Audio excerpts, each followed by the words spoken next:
ఒక్కసారి కొమ్మూరి గోల్డ్ కి కాల్ చేయండి. తాకట్లో ఉన్న మీ బంగారాన్ని విడిపించి మార్కెట్ ప్రైస్ కి వాళ్ళు కొనుక్కుని మిగతా డబ్బులు మీకు ఇచ్చేస్తారు. హాయ్, వెల్కమ్ టు మన టీవీ మన కోసం. సో బంగారం రేట్లు తగ్గుతున్నాయి, పెరుగుతున్నాయి. ఏ రోజు ఎలా ఉంటుందో మార్కెట్ తేలిన పరిస్థితి. ప్రపంచవ్యాప్తంగా నెలకొన్న కొన్ని ఆర్థిక అనిశ్చితులు కావచ్చు, ఇటు డాలర్ రేటు పెరుగుతుండడం కావచ్చు, రూపాయి విలువ పెరుగుతుండడం కావచ్చు, అండ్ కొన్ని దేశాల మధ్య యుద్ధాలు కావచ్చు. ఇలాంటి నేపథ్యంలో బంగారం అసలు కొనాలా లేదా, డైలీ తగ్గుద్దా పెరుగుద్దా అనే క్యాల్కులేషన్స్ సామాన్యుల్లో చాలా నెలకొన్నాయి. సో ఇలాంటి నేపథ్యంలో బంగారం గురించి ఒక క్లియర్ అనాలిసిస్ చేసే ప్రయత్నం చేద్దాం. గత కొంతకాలంగా ప్రపంచవ్యాప్తంగా నెలకొన్న అనిశ్చిత పరిస్థితులు, యుద్ధ వాతావరణం, ట్రంప్ పలు దేశాలపై విధించిన టారిఫ్స్, డాలర్ పతనం వంటి వివిధ కారణాలతో భారీగా పెరిగాయి బంగారు ధరలు. కానీ ఇప్పుడు పరిస్థితులు కొంతమేర సద్దుమణగడంతో పాటు డాలర్ ఇండెక్స్ పెరగడంతో ఇన్వెస్టర్లు తమ వద్ద ఉన్న బంగారాన్ని విక్రయించి ప్రాఫిట్ బుక్ చేసుకుంటూ ఉండడంతో బంగారానికి డిమాండ్ తగ్గి ధర పతనం అవుతుంది. బంగారం, వెండి ధరలు ఎంత వేగంగా రికార్డులు సృష్టించాయో అంతే వేగంగా పతనం అవుతున్నాయి. అంతర్జాతీయ మార్కెట్లో బంగారం, వెండి ధరలు పతనం కావడంతో ఆ ప్రభావం ఇప్పుడు దేశీయ మార్కెట్లో కనిపిస్తుంది. గోల్డ్, సిల్వర్ రేట్స్ డమాలని పడిపోయాయి. ఫిబ్రవరి 2న హైదరాబాద్లో బంగారం ధరలు చూస్తే 24 క్యారెట్ల గోల్డ్ ధర 9,050కి పతనమైంది. సో ఇలా అంటే పర్టికులర్గా డైలీ యొక్క బంగారం ధర పెరగడం కావచ్చు, తగ్గడం కావచ్చు, నిజంగా సామాన్యుల్లో చాలామందిలో అసలు బంగారం మీద ఇన్వెస్ట్ చేయాలా, సో పెళ్ళిళ్ళ విషయంలో కావచ్చు, ఇలాంటి అన్నిటిలో ఒక అనిశ్చితి ఏర్పడింది. ఇప్పుడు తీసుకుందామా లేదా అనే ఇది అందరిలో క్రియేట్ అవుతుంది. సో గత వారం అంతర్జాతీయ మార్కెట్లో $5,500 దాటిన ఔన్స్ బంగారం ధర ఇప్పుడు $4,500 దిశగా తగ్గుతుంది. ప్రస్తుతం $4,675 దగ్గర ట్రేడ్ అవుతుంది. ఇక ఔన్స్ వెండి ధర $79గా ఉంది.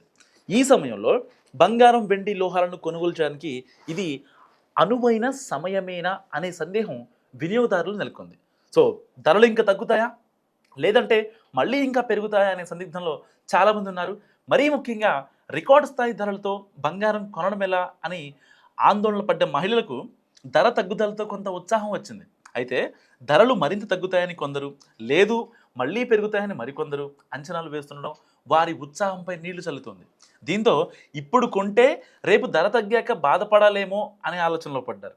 అదే సమయంలో రేపు ధర పెరిగితే లాభపడతామనే యోచన వారిని కుదురుగా ఉండనీయడం లేదు. మొత్తం మీద ఇప్పుడు శుభకార్యాలు, పెళ్ళిళ్ళు పెట్టుకున్న వాళ్ళు కొందరైతే వాళ్ళు బంగారం, వెండి ధరలు తగ్గుదల శుభవార్త అనే అభిప్రాయాలు కూడా వాళ్ళలో ఉన్నాయి. కేవలం పెట్టుబడి కోణంలో కొనాలంటే మాత్రం ఆచితూచి వ్యవహరించాలని నిపుణులు చెప్తున్న పరిస్థితి. సో ఏదేమైనా బంగారం, వెండి ధరలు హెచ్చుతగ్గులకు మధ్యతరగతి బలైందనే అభిప్రాయాలు మాత్రం చాలా గట్టిగా వినిపిస్తున్నాయి. సో బంగారం, వెండిపై వీరికి సాధారణంగానే ఉండే మోజుకి అనూహ్యంగా పెరిగిన ధరలు నిజంగా ఊతమిచ్చాయని చెప్పుకోవచ్చు.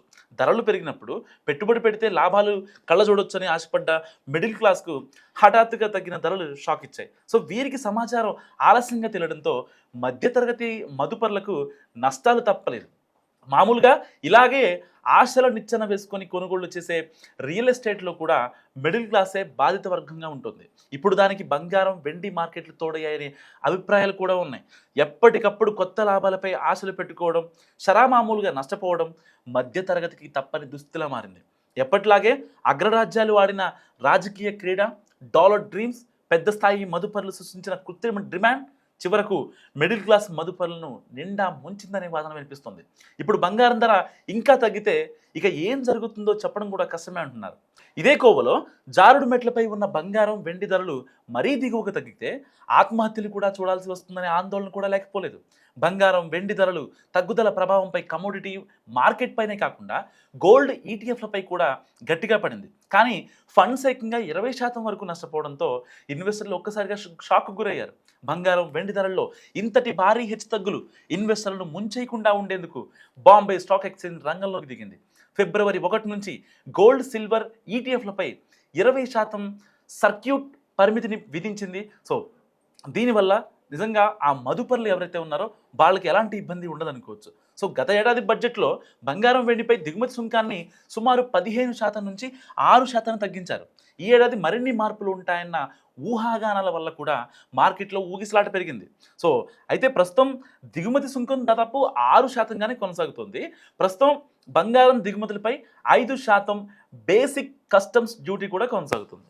సో నిజంగా వెండి విషయంలోనూ అర్హులైన భారతీయ నివాసితులకు ఇదే 6% వర్తిస్తుండగా ఇతరులకు మాత్రం ఏకంగా 36% సుంకం విధిస్తున్నారు. సో వీటికి అదనంగా 2 లోహాలపై 3% జీఎస్టీ ఉన్న సంగతి మనందరికీ తెలిసిందే. అయితే వ్యక్తిగత అవసరాల కోసం దిగుమతి చేసుకునే వస్తువుల సుంకాన్ని 20 నుంచి 10% తగ్గిస్తున్నట్లు కేంద్రం ప్రకటించినా అది బంగారం, వెండి, ఆభరణాలకు వర్తించదని నిపుణులు చెప్తున్న పరిస్థితి. సో బడ్జెట్ సమయంలోనే ఇటీవల బంగారం, వెండి ధరల పతనాన్ని భారీ పెరుగుదల తర్వాత వచ్చిన సాధారణ సవరణగా నిపుణులు చెప్తున్నారు.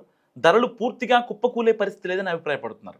సో ఇన్వెస్టర్లు డిమాండ్ ఇంకా బలంగానే ఉంటుంది. సో భారీగా ధరలు తగ్గిన ప్రతిసారి కొనుగోళ్లు పెరుగుతున్నాయి.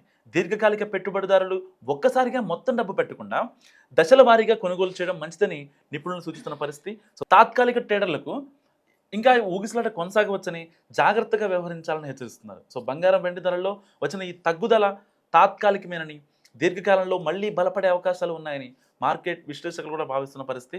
సో ఇలాంటి మొత్తం మీద ఉక్రెయిన్ యుద్ధం మొదలైన దగ్గర నుంచి నిరాశావాదంలో కూరుకుపోయిన ప్రపంచాన్ని అంతకంతకు పెరుగుతూ పోయిన బంగారం, వెండి ధరలు నిజంగా బాగా భయపెట్టేశాయి. చివరికి బంగారం కీలక పాత్ర పోషించే కొత్త మనీ మోడల్ వస్తుందని వరకు ఆందోళన పెరిగింది. ఇంతకుముందు క్రిప్టో కరెన్సీ, లేకపోతే ఇంకో కరెన్సీ వాటి మీద ఇన్వెస్ట్ చేయాలి. సో ఇప్పుడు బంగారం పైన ఇన్వెస్ట్ చేయాలనే మాడ్యూల్ కూడా చాలామందికి వచ్చేసింది.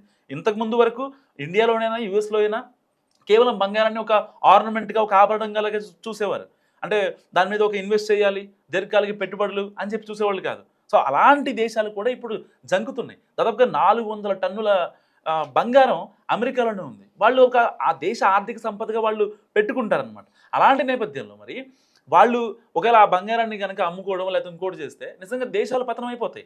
అలా సో నిన్న మొన్నటి వరకు ఆకాశమే హద్దుగా పెరిగిన బంగారం, వెండి ధరలు ఇప్పుడు పాతాళానికి పడిపోతున్నాయి. దీనికి ప్రధాన కారణం అంతర్జాతీయ మార్కెట్లో డాలర్ బలపడటం, అమెరికా ఫెడరల్ రిజర్వ్ పాలసీలు అండ్ అవి కూడా చేంజ్ ఉండటంతో డాలర్ విలువ అమాంతంగా పెరుగుతుంది.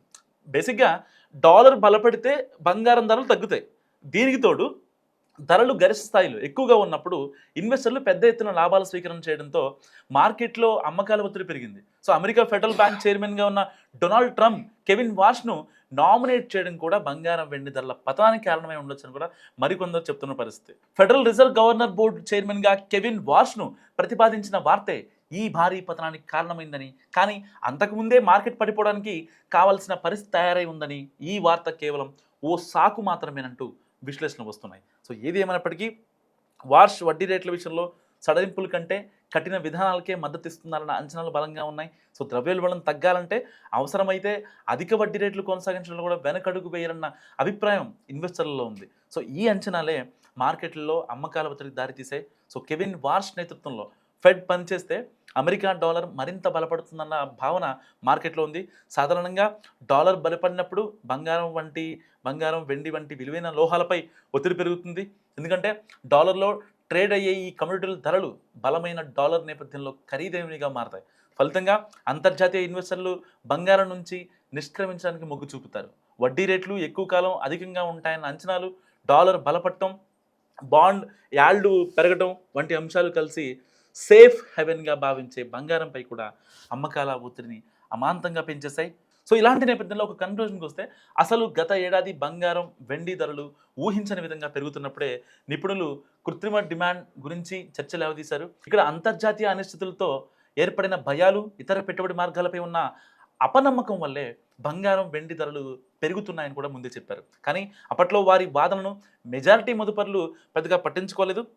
పైగా సురక్షిత పెట్టుబడులుగా పేరున్న బంగారం, వెండి ధరలు పెరగడం తమ మంచికేనని ఇబ్బడి ముబ్బడిగా డబ్బు గుమ్మరించారు. సో దీంతో వాటి విలువ అందరూ అనుమానించేంతగా పెరిగిపోయింది. సో బంగారం గురించి ఇన్వెస్ట్ చేయొచ్చా లేదా? నా అనాలిసిస్ గురించి మీరేమనుకుంటున్నారో మస్తుగా కామెంట్ చేయండి.